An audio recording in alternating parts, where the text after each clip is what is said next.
नमस्कार, मी डॉक्टर शुभदा पुरोहित. भन्नाड भ्रमंती या माझ्या यूट्यूब चॅनलवर आपणा सर्वांचे स्वागत आहे. सध्या मी माझ्या इटलीच्या प्रवासाचे वर्णन वाचून दाखवत आहे आणि हा प्रवास वर्णनाचा तिसरा भाग आहे. जर याआधीचे दोन्ही भाग तुम्ही बघितले नसतील, तर कृपया ते 2 भाग आधी बघा अशी मी तुम्हाला विनंती करते.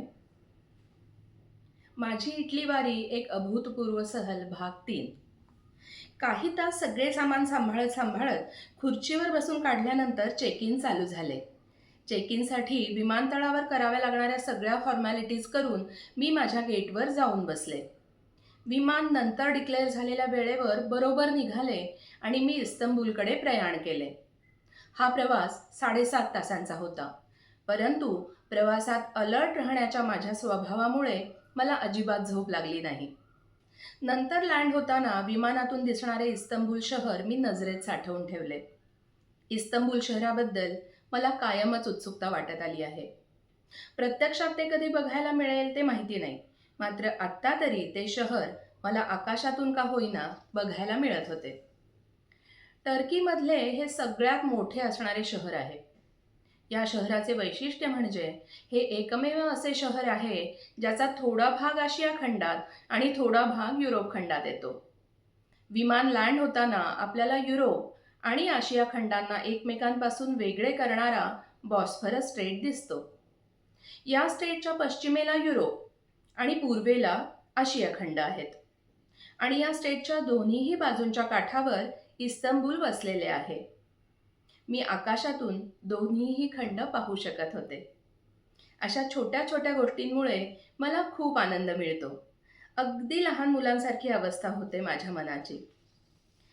या इस्तंबूल शहराबद्दल खूप काही लिहिण्यासारखे आहे, पण ते परत केव्हा तरी. तर अशा या इस्तंबूल शहरामध्ये मी काही तास घालवणार होते.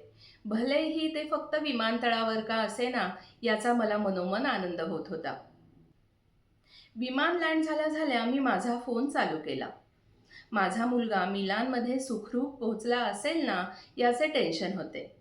त्याला तिथे पोहोचल्या पोहोचल्या विमानतळावरून सगळे सामान घेऊन तसेच कॉन्फरन्ससाठी जायचे होते. सकाळी तो लँड होणार होता आणि 4 वाजता त्याचे पेपर प्रेझेंटेशन होते. खरे तर आधीच्या प्लॅनिंगनुसार तो 3 दिवस आधीच मिलानमध्ये जाणार होता, पण युनिव्हर्सिटीच्या काही रिस्पॉन्सिबिलिटीजमुळे त्याला त्याचे विमान पोस्टपोन करावे लागले होते. तर मी फोन चालू केल्या केल्या त्याचा पहिला मेसेज पॉपअप झाला, तो मिलानमध्ये पोहोचल्याचा. मी आनंदित होणार तोच दुसरा मेसेज पॉपअप झाला, आई माझे लगेज मिसिंग आहे. मी त्याला म्हणाले, लगेच लॉस्ट अँड फाउंडमध्ये जाऊन कंप्लेंट कर. त्याने त्या सगळ्या फॉर्मॅलिटीज आधीच कंप्लीट केलेल्या होत्या. मला टेन्शन आले ते त्याच्या ड्रेसचे, कारण त्याला फॉर्मल ड्रेसमध्ये प्रेझेंटेशन द्यायचे होते आणि प्रेझेंटेशनसाठी फारसा वेळही शिल्लक नव्हता. मी त्याला विचारले, आता ड्रेसचे काय? तर त्याने उत्तर दिले, मी फॉर्मल ड्रेस घालूनच आलेलो आहे. हे उत्तर ऐकून माझे मन शांत झाले. त्याला मी सांगितले की आता सामानाचा काहीही विचार करू नकोस, ते आज ना उद्या मिळेलच. आता फक्त तू शांत मनाने प्रेझेंटेशनसाठी जा. त्याला मी एअरपोर्ट हँडलिंग ऑथॉरिटी बरोबर झालेले कम्युनिकेशन मला फॉरवर्ड करून ठेवायला सांगितले. मी मिलान एअरपोर्टवर पोहोचल्यावर स्वतः लॉस्ट अँड फाउंडमध्ये जाऊन चौकशी करण्याचे ठरवले होते. मी मिलानमध्ये पोहोचेपर्यंत त्याची बॅग सापडलेली असेल असे मला मनोमन वाटत होते. क्रमशः. धन्यवाद.